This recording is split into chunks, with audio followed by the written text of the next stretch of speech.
So I got an email from this guy named Sam, basically saying that he knew something about one of the Jefferson 14, and he definitely wasn't keen on talking to me and meeting with me, but eventually I begged him enough that he finally agreed to. And we decided not to film on the way over here because I didn't really want to advertise where he lived. Hey, Sam. Right? Yeah. Hey, come on. All right. So you guys can just sit down wherever you want. Do you want anything to drink, like soda, water? Water's fine. Soda.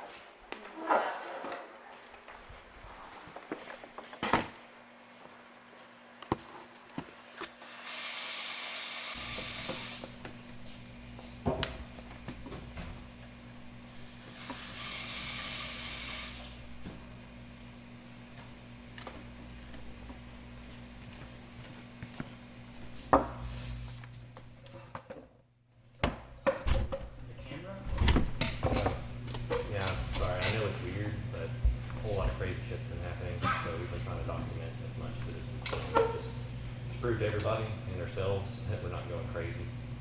Yeah, okay, I got you there. But what exactly did you need to know? Well, in your email you said you knew that girl. Brooke. Brooke, yeah. Yeah. What actually happened the night she went missing? I guess it kind of started 6 months before she went missing. Now, first let me say that Brooke was always really outgoing. She was just friends with everyone. I didn't know anyone that didn't like Brooke, you know? She was the life of the party, and not in that weird, drunk sorority girl kind of way. It's just, things were always better when Brooke was around, you know? Right. But I guess she just started acting weird. Like, she was really quiet. She stopped talking to me. We stopped going out. And I thought it was just it wasn't just me. Okay. Her friends and her family all asked me if I had talked to her lately, if I had seen her out, because we knew she was still around because she kept updating her Facebook. She kept updating pictures, statuses, and all that shit, but she wasn't around, you know? So one day I went to her house early in the morning. I was just confused and pissed. I tried to pick a fight with her, but she was really spacey. And after a while, I just stopped trying to talk, and I just sat there, and we were both just quiet, I guess for an hour or so. And I was about to leave when she looked up and asked me to take her camping, out in the woods, which wasn't too weird. She loved nature, she loved being outside, going to festivals and all that shit. So, I couldn't say no. It was the first time she wanted anything to do with me for months. So we packed up my truck, got a couple of our friends. We didn't want to overwhelm her, so we only bought 2 people. We drove out to the campsite, I guess, 10 miles from my house. Right. Was she acting any better once you actually got out there? Not really. She was still really quiet, really reserved. She wouldn't engage with anyone. But that was at first. About 10 or 11 o'clock, she started freaking out. She was asking us how she got to the woods.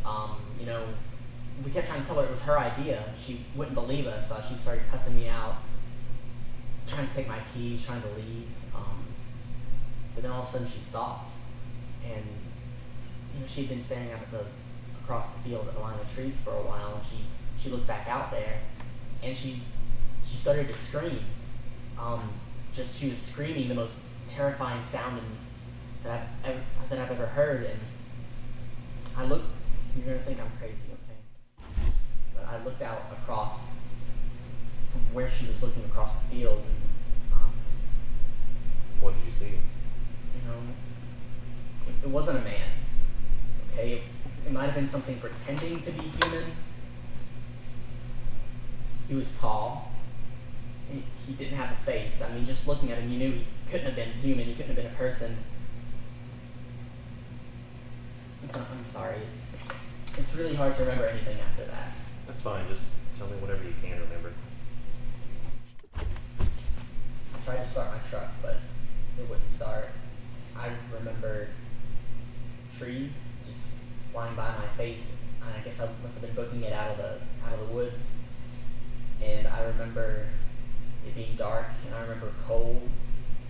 I remember feeling sick, and then I remember water. And then I just woke up in my bed. I mean, I was covered in leaves and dirt. I got up and I asked my dad if he could go get my truck. It wasn't at my apartment. The campsite was too far for me to run that far, you know. And one night, So when you got up the next morning, she was just gone, Brooke? she didn't make it out of the woods. Right. So you called the cops? Yeah. I mean, of course we called the cops, and they went out to the field to look for her and that guy. But when they didn't find either, they started asking me things like I had something to do with her disappearing.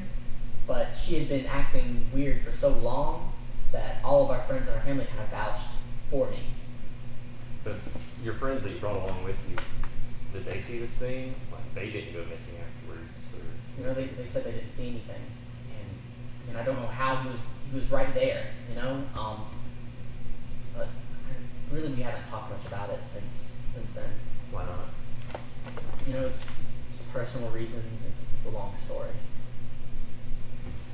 All right. Well, from the research that I've done and everything I've been able to find out, it seems that the guy, person that took Josh was evidently obsessed with this weird internet phenomenon called Slender Man. And don't talk to me about that. What, Slender Man? Have you heard of it? And who hasn't fucking heard of that? Well, I mean, it has to be related, right? I mean, was Brooke involved in it some way? Was she a big fan of it? She wasn't a fucking fan, man. Don't bring it up in my house. Well, I'm just trying to figure out this shit, man. I mean, tell me something. I've got this dude breaking into my house and dressed up as this fucker. And what am I supposed to think? I don't give a fuck, okay? No offense, alright? You came over here to talk about Brooke, and I talked about Brooke. Okay, now, talking about this thing is only gonna make things worse. Okay, fine. Whatever, man. But I know that whatever it was that took your friend Brooke must have been whoever it was that took Josh. And you're my only lead that I have right now. So I need you to tell me anything, everything that you can think of that could help me figure this shit out.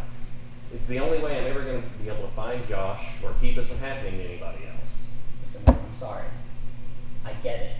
I really do, okay? But my advice to you is to let it go. Okay, because dwelling on this and talking about it is just going to make things worse. They're going to get worse for you. They're going to get worse for her. They're going to get worse for all your friends, all your family, everyone. Okay? It'll ruin you. It's a little late to be warning me about that, man. It's kind of already started. I guess you're screwed then.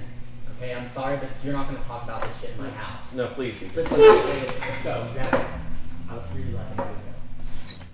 No, it would only take a few Please, man, minutes. don't talk about that in my house. I need you to go. Please just go. Please.